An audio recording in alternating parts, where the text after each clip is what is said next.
Les banques et les cryptos, c'est pas tout à fait évident, mais aux États-Unis, plusieurs grands établissements développent des services sur cette classe d'actifs. Un signal fort envoyé.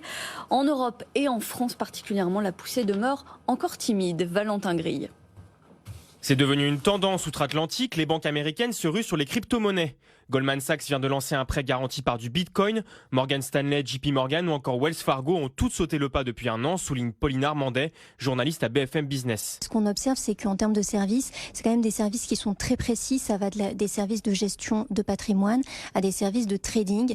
Et donc, globalement, ce qu'on peut dire, c'est que les banques américaines ciblent des clients, une clientèle qui est privée, qui est très fortunée. Et ils vont pas forcément chercher à l'heure actuelle des clients particuliers. En Europe, les annonces sont plus limitées. Commerzbank et l'Allemagne semblent en tête, quand la France demeure frileuse.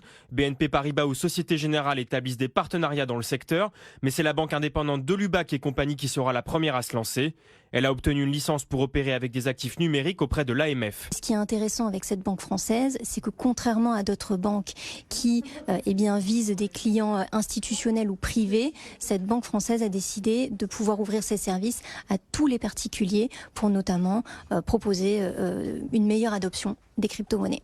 L'adaptation à la réglementation demeure compliquée. Prévue pour avril, l'offre de Lubac dans les cryptos devrait finalement être lancée en mai.